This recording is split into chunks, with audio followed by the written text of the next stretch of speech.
really pull out all the stops at this point. Loops draft of game number 3 will ban out the Halo once again, while Impunity respect ban on ABH's Jing as well as on Luna, and the ladies then will not see the battlefield in game number 3. Okay, for the record, the knockout stage is going to go all the way to Sunday, so we have plenty more games ahead of ourselves, assuming that you do survive, right? That's the biggest thing. You do not want to go home. This is one of those things where you want to continue. The prize pool is very large, and you want to get your fair shake of it, and you need to survive. Impunity right now, with their backs on the wall, need to figure out some way to solve this puzzle that Loops has been throwing at them, and it has not been an easy situation for Impunity. They need a much better draft here. Absolutely not. They've been really back against the walls for both the first 2 games, and this is their one last shot to come up with something that can give them a fighting chance. But look at Loop's draft. They've got the Arlie, they've got the Mai. So much aggression in these 2 heroes. A lot of mobility, a lot of potential burst. To be honest, I think Impunity needs ways to control. They don't have the lockdown that they need. And again, Elaine is one of those ones where you probably want more lockdown on him. So there are definitely some holes in Impunity's lineup. They need to shore them up and to deal with these somewhat high mobile, high damaging heroes that Loops has. Absolutely. It's they need something that in basketball terms, they need a stop. They need to find a stop right now to slow down the aggression, to punish the aggression some way or another. And what options are there here for Impunity? Zhang Fei is great to stop them, but he doesn't really... he does great slowing them down, but he doesn't really fully stop them. So another big team fight hero, maybe like a Zhou Yu, something that punishes them for running in, could be what they're looking for.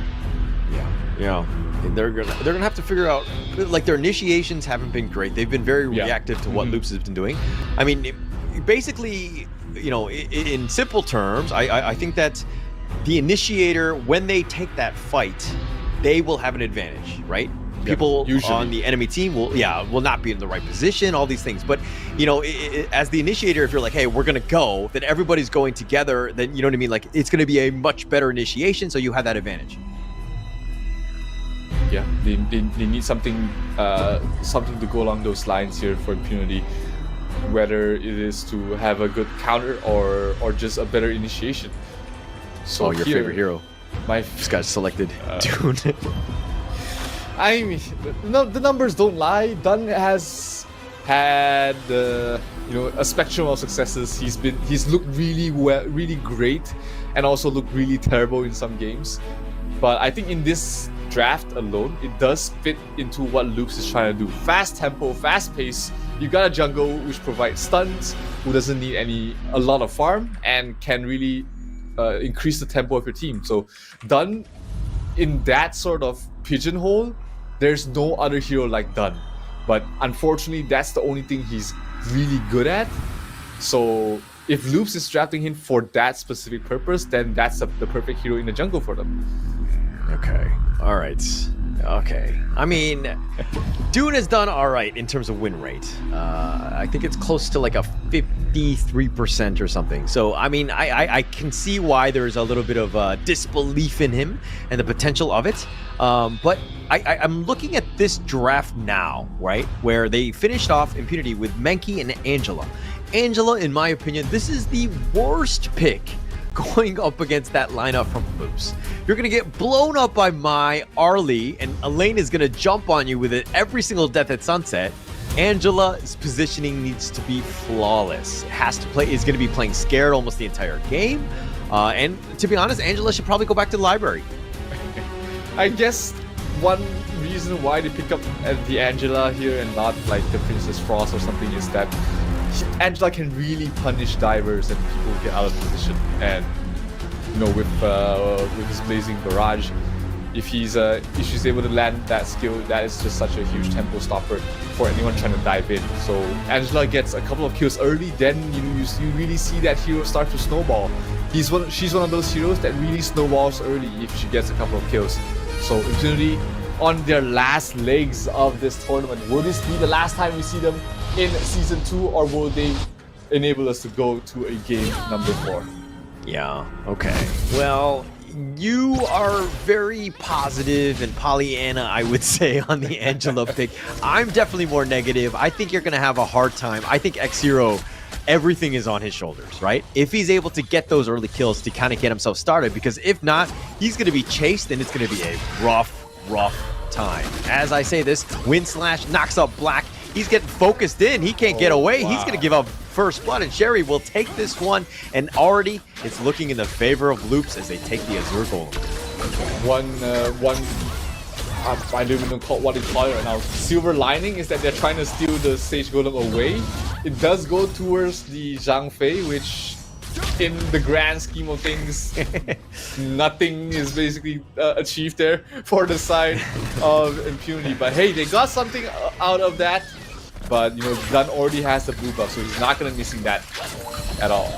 Yeah. I mean, it's already been stolen or whatever, so I think they'll be happily, well, they'll take it. But you got to take something back, and Impunity were able to do this. But again, that entire shift off with the first blood and the steal, it's already a 1k net worth lead for Loops. So it's just a matter of time. Again, Impunity need to figure out ways to dig themselves out of this hole. Yeah, I mean, that was just such a good game plan to start off with. Clear the mid wave with 3 heroes, rotate 4 heroes to the blue buff, and just make Menki's life an absolute nightmare. And we see here Frenzy, not a very common skill that we see people pick up, but it's perfect there for the Arlie. Speaking of Arlie, he's in trouble, a bit too deep, taking a lot of damage from the tower. Will fall, but not before he gets a kill on towards not towards our Sing. So 1-for-1 trade so far. Can he get something else a little bit more? Oh, nice trade. ABH in trouble. Can he get out? No, he cannot. That was the start that we wanted Angela to have. That Angela needed to have is an early snowball, and that's a great start. Getting a kill on towards ABH, and Impunity is able to strike back and close things out in terms of the network. Okay, Loops right now, I feel like they're playing a little unconventional. Okay, Kank here, forcing the issue, gets the knockback, and Sherry comes in at the right time. Wow. Kank had the bat signal up, and you know, Sherry comes in at the right time for this one, and the Death at Sunset. Tempest somehow survives under the tower, and it looks like the Scorching Barrage just barely not able to hit Tempest here. Good movements there. It's just barely surviving through all of that. Angela still doesn't really feel too bad, you know, just of not getting that kill. Was able to clear out the waves and push out as well. But here we take a look again. Kank really setting things up for the rotations coming in here for Zere, and he picks her the fruits of her labor, and propels Arlie to the mid game in a much stronger position. What a great play for them. I mean, Loops is just like, Kank is like, sets it up. Sherry already behind because he died, and is like, oh, okay, I'll give you this free food. Come and take it. And the timing on that could not have been more impeccable. So Loops, again, just understanding how to play this one. It's a 2 versus 2 in the enemy jungle, ABH. The Dream Roam from Black just to kind of get in under the tower of the T1, but looks like there's going to be a side rotation. X0 looking for that second pickoff to kind of give him that head start that you were talking about, that good lead that you're talking about. But still, he's a little bit behind in terms of the net worth. 2,000 net worth. He needs around 6,000 to really start bursting people down with the Staff of Reverbation. But things are still pretty even in terms of the net worth on both sides. Dunn has to get out of there. And not going to be an issue. Not a lot of CCs from the side of Impunity at the moment. And the first Tyrant will spawn. Oops, trying to secure it, but they do have to play against 2 smites on the side of Impunity. Oh, nice. Unruly Blade connects, but the Dream Roam gets him out of there. Black is back to safety. Tyrant is about half life. He knocks up 2. And Sherry just steps away, and ABH will take the Tyrant, gets the smite. He's got the fastest fingers. The Meteor kill, not going to hit anybody. He's going to be knocked up, and the Enlightenment blows him up, and Tempest will take out Black. And it looks like Black is the only one to have fallen. Yeah, Megumi as well as Shaolin was pretty low, but they weren't able to dive any deeper behind the tower. So Impunity has to be grateful that they didn't lose anymore. That would have caused probably an uncontrollable snowball there for the side of Loops, but still not a position they want to find themselves in. 1.5k down in 5 minutes in, and Loops still seems to have their number in terms of these movements across the map. Yeah, they definitely have their number. They're already starting to slowly whittle away at them as they've kind of grown this net worth lead. And look at the map, right? Impunity right now playing scared. They're staying on their side of the river, realizing that, you know, loops could be anywhere. They could be in the bush. They could be right behind me. I don't even know. Like, they're just everywhere, and they're playing scared, and you see it in their movements. Absolutely. It's been... This is what we're talking about in game number 1, is the mistakes of your first game is making you doubt yourself in the last game potentially. So if you're not able to reset from that, then it might affect your decision making in the games and really cause issues for you. But Shaolin, if you get that bottom tier 1 tower, the cheeky play that you can do with some of the marksman heroes to really just poke the tower until it falls. But it still keeps Impunity here in the game. Here comes the Maisha Nui trying to go for a kill. Angela pops the ultimate to try to play a bit more defensively. Oh, but a knockback by Dharma. He gets him, finds Sherry. He's going to be down. He's going to look to back off. The Unbridled Outburst is going to be used. The Unruly Blade keeps ABH alive, and they do get that pick off, and that's a pretty big win for Impunity as they got Sherry down for another 10 seconds. Yeah. Arlie cannot be initiated on if she hasn't set up the parasol. He's just not very survivable if it's caught out like that. So gotta look out a little bit more for the positioning, but all in all, not the worst things that happen this early on. It's not gonna amount to too much. It's just the Vanguard, the Overlord Vanguard falling towards the side of Impunity, which allows Impunity to cut down the lead slightly, but Loop's still in the driver's seats for now. Still in the driver's seat, and it's just more of like the objectives and the towers that have been taken out by Loops, right? They've just kind of forced the issue of playing, again, Impunity just sticking far behind. They're trying to make some plays. They are getting some kills. They're getting themselves back into this. But again, it's more of Loops just playing very strategic. Yep, they absolutely have. They've been their aggression has been calculated, and they've been able to stop crucial heroes from getting the farm up here. Bottom lane. Oh, meteor kill. He's just going to go right for this Death at Sunset all the way in the bottom lane. Kank just trying to stay alive, but X-Hero Blazing Brilliance, that's going to be aborted. The Dream Rope is not going to hit him. Xiaolin is down for the count already. Megumi runs over the wall, and it looks like X-Hero on the run as well. And ABH all the way in the front. He wants more. He finds Megumi. He's going to go for this one. Kank actually finds Black as well. The Dream Bubble pushing him out, but Sherry will take that mid T1, and they've capitalized off of that kill.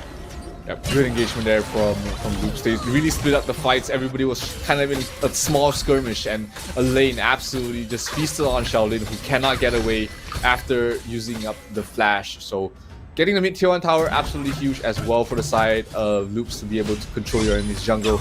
And with the bottom, with the Tyrant spawning in a few more seconds, everybody needs to go back and regen to be in a good position for the next upcoming fight. The next one's going to be pretty huge. I mean, if we're looking at this one, the replay of what happened, nice meteor kill, knocking him up. They go in for this one. Tempest uses the Death at Sunset, keeping himself alive. And it looks like he's chasing after, gets another beautiful meteor kill, ensures that he gets Xiaolin, which is the biggest win for all of that. And then now they're trying to look to start this Tyrant here. Yep, this is going to give them a much bigger lead. Oh, but they catch out Asing. Is he in trouble? He did have to use the flicker, the flash to get out of there. Oh, the Unruly Blade connects. Dream Roam, just backs off. Loops are going to just back off, and they're going to look to take a free Tyrant. They push them away. They forced Impunity back, and Impunity, all they can do is just cry home and just, watch as that Tyrant gets taken here. Again, another good engagement. They didn't get any kills there for the side of Loops, but they were able to push them back, secure the Tyrant. Now they can regen and really defend this Shadow. This Enlightenment!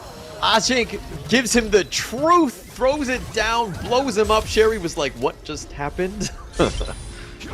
Yeah, these are the kind of stops that, Impunity needs to do to try and get themselves back in the game. But meanwhile, in the bottom lane, it's going to be the lane pushing all the way down to the tier 2 tower. It will fall. Asing trying to do the same in towards the top, but that's just the tier 1. That also means he's not going to be there for the fight that's about to happen towards the mid lane, unless he rotates, starts rotating in. Dream Roam right onto Kank. Kank dashes away. It's Megumi. Tries to go for the Forbidden Domain. The Unbridled Outburst is going to be used to just zone them away. The Death at Sunset. He's going to commit for this one. He goes in. He might have gone too deep. He's got the Death at Sunset. He gets himself on out. The Meteor kill, but he's going to be forced and he gets killed. Ashing will take him down and ensures that he gets it. This monk is scary and violent. The Blazing Brilliance, more zoning him away. And it looks like Impunity are going to back off here. They might take the Tyrant. No, Megumi just dashes up the wall. Arlie did so much damage, but she wasn't able to fully deal with the damage, just afraid of dying at that point. Impunity though, backed off after that fight, knowing that their members weren't that healthy. They didn't have any heals compared to Dalia. They might be able to get it. No, ABH will be able to secure the last hit, and the Menki will have to back off. Oh, Ashing once again! Another pickoff play. He's had some decent plays. He's gotten some pickoffs. I mean, he throws it out and the damage can be on point, but ABH now going in for this one. Asing taking it to the house and taking out ABH. Shaolin, excuse me. Asing will fall. Sherry gets the outplay. He did have the list step, so he did dodge that one. Shaolin is going to be killed, and Black now being focused, and Tempest will take out the cutest hero on the map. Yeah, definitely overstayed that welcome a little bit there for the side of Impunity. I mean, there was no more objective at that point. You know that the lane is respawning, is coming back towards the fight, and that set up Tempest for a huge double kill. And brings the lead back to 3,000 here for the side of Loops. Also, Ashing almost was the savior of that engagement again, but the Arlie Zeri was just able to survive with the skin of his teeth, and was just able to get that shutdown on towards Asing. I feel like if Impunity were to be like, hey, we need to focus on the Sherry, or we need to focus on this X-Hero, they would have a much better time. Right now, it seems like there's a lot of isolated fights, and yeah, Ashing is able to make a couple plays and supposed to get some pickoffs, but it will really help them because then they're like, okay, we have the full lockdown, we're able to do this, as opposed to being spread throughout. It makes it a very difficult team fight. Yeah, I couldn't agree more. Like, they just need to focus fire on the same target, because that will free up your heroes much easier. That means that it will be a 2 versus 1 or 2 versus 2 situation, and with how Ashing has been playing, it's been really crisp. But oh, Elaine. Oh, Megumi, he had the most awkward, dare I say bad, the Unbridled Outburst, but the Death Roll Black, he's going to be in a bad spot as well. He's going to be picked off. All 5 members of Loops still alive, just waiting for the next minion wave. It's looking to crash here. They're just starting to celebrate. They're starting to push it across. The Unruly Blade tries to go in for this one. He does end up getting killed. Kank is going to be down, and it looks like ABH getting a little bit close. Tempest is getting focused in. He's being kited. He does get the Meteor kill, but Tempest somehow out healing it. He gets picked off, and X-Hero will take this one. It's a 2 for 2, and Loops has to go back home limping. Yeah, that probably wasn't the best call. Half your heroes were down in HP. Dalia wasn't able to provide the heals in time, and the creep wave was just dealt very well there by the Angela. So, on hindsight, not the best fights to take. I understand that Loops, tried to force the issue to go for the win at that point, but sometimes you just have to dial it back a little bit. You're up 5,000, you just took a great team fight. Regen, go for the next one with full health on everybody, and you're probably gonna win. Yeah, and this is a little bit more, I would say, impatience from the Loop side, right? Yeah. They have the bottom lane completely. Ooh, ABH gets blown up. Oh, Ashing going for this one. He does have the Enlightenment, does end up doing the damage, and Kank is going to be killed as well. And Shaolin is starting to turn it up. He's starting to have that damage, but the Death at Sunset, he's looking to go for X-Hero. Is he able to kill him? He's continuing to focus on him. X-Hero does go down. They're turning this around. The flashback, Shaolin is down. Zeri's going to take that one. He's going to fall in return. And so it's going to be a 3 for 3. They're continuing. Black is just looking to just stand 1 versus 2, while his friend Megumi is just like, I'll just push the wave and recall because there's not much else I can do, my friend. Zhang Fei had a look of that situation. He was like, all right, I'm out of here. Not much you could really do, like you said. There's not really. He can provide some shields, but ultimately then it will be a case of 2 heroes dying instead of 1.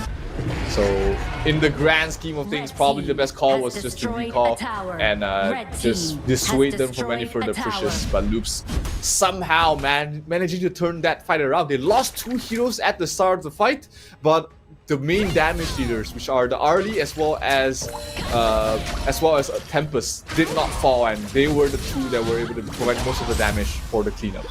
All right, with friends like Megumi, who needs enemies, right? Like, no, I'm just kidding. He saved himself. Probably the smarter play. It was going to be very difficult for Black to get on out of this one. But again, Luke's forcing it out. I think continuing my point from earlier is that last time their gameplay might have been a little bit more boring, right? In the sense that they were very just like suffocating. They were forcing it out, taking away space. But Loops felt like they were a little impatient. They forced the bottom T3 and they got punished for it. Yep, absolutely. Like, that was definitely an unnecessary move in my book. Trying to end the game right there and then. If everyone was full HP, I would understand it, but everyone half the members, especially your front lines, ABH was like sitting around with 25% of his health. And that means nobody's going to be able to frontline for you. And then that means D'Angela is going to be able to land skills on crucial heroes.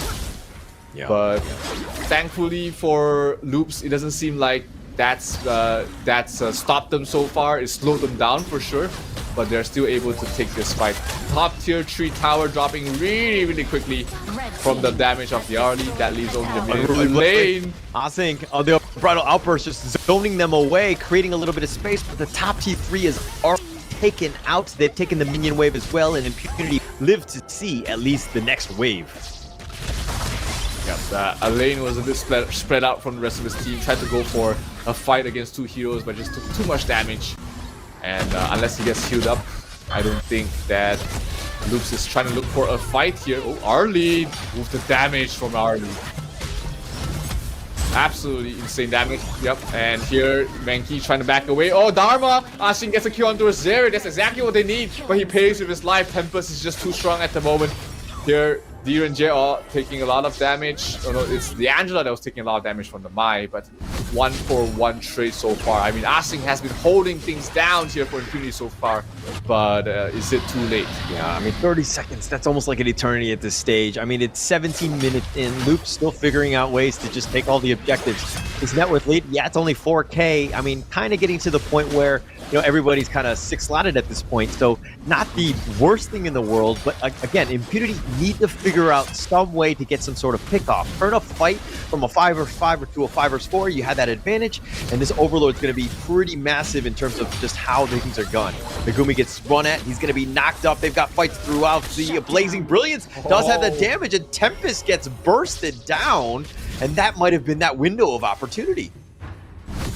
Yeah, that's an absolutely huge kill. That's the second strongest hero on the side of Loops already down. At this point, the Dun is mainly just as an immediate shield and as crowd controller. He's the utility hero for now.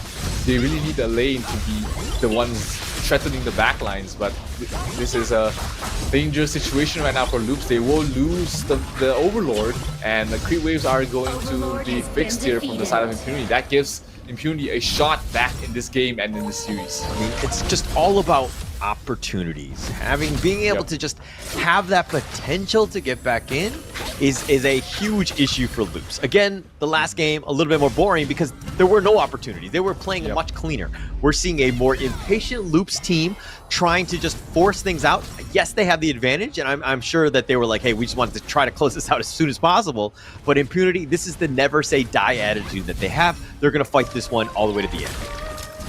Yeah, and that's because of the situation they are in right now. They are potentially playing their last game of this tournament. So if they lose you, they're out, and that's why they are, you know, taking these risks. That's why they feel like they're hungrier, they're playing more cleaner because their backs are against the wall.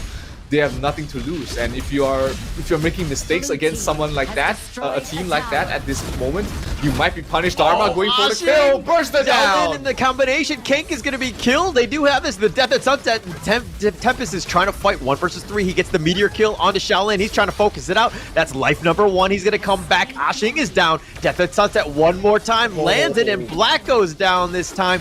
And it looks like they've turned this around. Loops have found the opening, and Megumi's been killed, and Tempest will take the double kill. X-Hero now running for his life, trying to keep things alive, slow it down, give yourself a chance as it's 30 more seconds for the rest of the team.